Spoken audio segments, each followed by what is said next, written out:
নমস্কার। আজ 24শে অগস্ট 2026। প্রথমেই বলি, তৃণমূলের মধ্যে আবার কাজিয়া লেগে গেছে। ঋতব্রত তৃণমূল আর কালীঘাটের মমতা তৃণমূল। সামনেই ওদের ছাত্র পরিষদের প্রতিষ্ঠা দিবস, তার সভা হবে।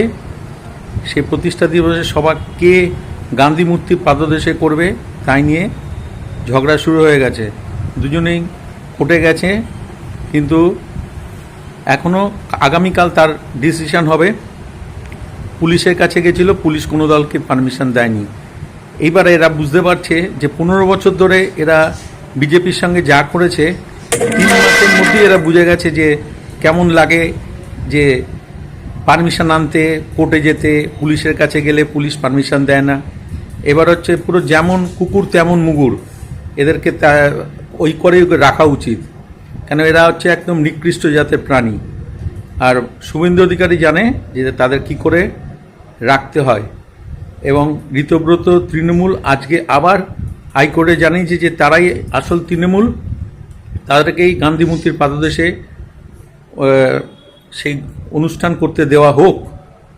কিন্তু তার এখনও নিষ্পত্তি হয়নি, হয়তো হবে আগামীকাল। যাদবপুর বিশ্ববিদ্যালয় এবিভিপি আর এসএফআইয়ের মধ্যে যে তুমুল অশান্তি হয়েছিল, তার এখনও পুলিশ কোনো তদন্ত শুরু করেনি। এই নিয়ে সুমন এবং বিশ্বনাথ এদের খুব দুঃখ হয়ে গেছে এবং তারা এখন থেকে ঠিক করে ফেলেছে যে বিজেপি হচ্ছে তৃণমূলের নতুন সংস্করণ, মানে তৃণমূল 2.0।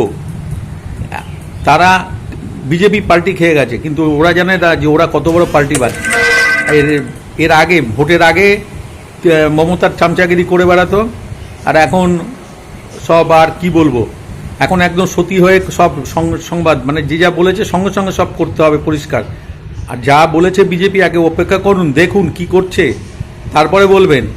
আগে একটা কি হলো, ওদিকে আবার ওই কলেজের গভর্নিং বডিতে বিভিন্ন জায়গায় এমএলএদের বসানো হয়েছে, সে নিয়ে তাদের দুঃখ। আরে এমএলএদের বসাবে না, না বসালে তো আগামী দিনে আবার সেই শুরু হয়ে যাবে।